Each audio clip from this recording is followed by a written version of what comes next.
If you have not seen the documentary, it is called World War II in Color. It is 15 hours long. It goes over the expansive war that is World War II. Hitler's side, Japan's side, from the start to finish. We need to find one over World War I as well. But it is just a long, brutal war. If you need to be able to handle death and gore, because it shows it all unequivocally. It shows all the buildings and cities that were knocked down. And all the dead bodies just laying there on the fucking floor. The pits of dead bodies. Just the savagery of the war itself. And we haven't even got to Hiroshima and Nagasaki. The Vietnam one was cool and crazy. And yes, the Vietnam one was pretty nice too. But yeah. And we haven't got to Hiroshima and Nagasaki yet on that World War II one, and oh gosh. Like, it really gives you respect for, like, the people of Europe. You learn that they when they say the words Hitler brought fire to Europe, they are not joking. He literally, every city that he stepped through that he was not trying to use in some way, he just decided to blow it to the ground and just keep on moving. Hitler occupied Paris. There's a flag that hung from the Eiffel Tower. Nazi flag. A Nazi flag from the Eiffel Tower. The Paris crazy. Parisians fought long and hard to get that city back. London was bombed. They were bombed once every night for a month, and then continuously bombed a few times a week over a 7-month period after that in London. And people lived in that city. They worked in that city. They defended their kids in that city. They fought off the German invasion in planes, and they succeeded fighting them off over the English Channel.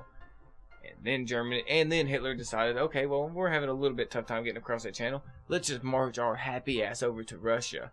And he made it like 10 miles outside of Moscow. He was so close to Moscow. And you know what saved the Russians, Daniel? The winter. The winter.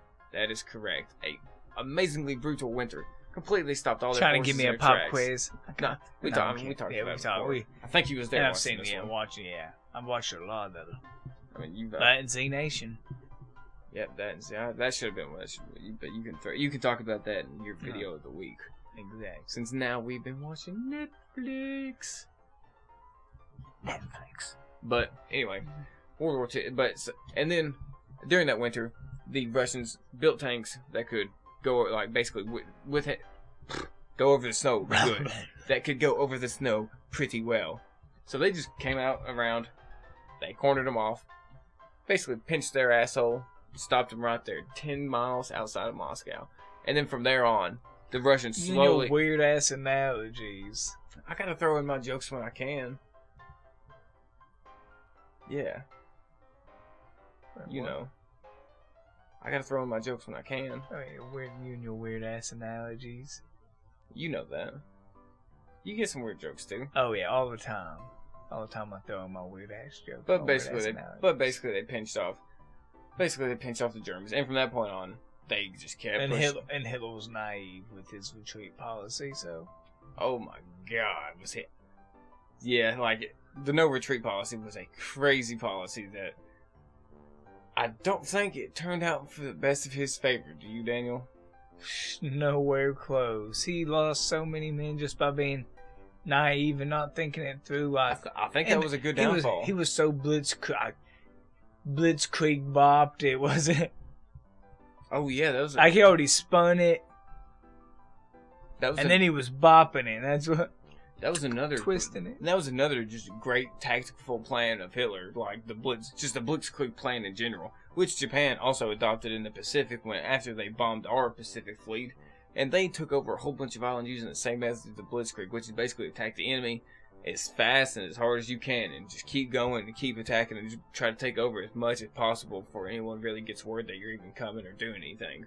Because they just lined up their tanks all along the lines, and right before Japan had started invading China, they stepped their soldiers over into a countering country, and no one really did anything because they weren't attacking or anything. They just moved tanks and troops over there.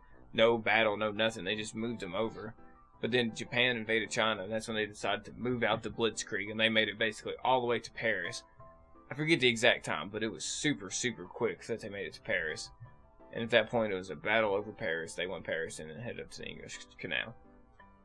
But after the Germans made it to Moscow and got defeated at Moscow, basically from that point on, over the next 2 to 3 years, they were getting pushed back by the Russians.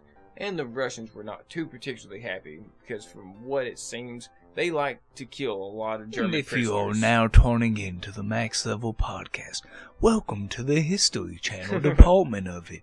If you'd like your history on the World War II part, please tune in to Hyperlinked Time right here. Hyperlinked Time. It's when, whenever they make it the little blue time, you can click it and it straight takes you to the...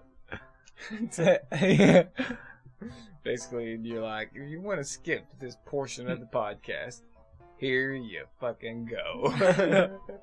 Here we fucking go. But, I forget exactly what was being talked about in the last one. Oh, yeah. The last one is what I just talked about. Basically, Russia pushing Germany almost all the way back, and then Hitler just refusing to surrender, even making a new no-retreat policy to where he's like, basically dig ditches in the ground, create a base in the ground, and you cannot move from there unless I tell you to.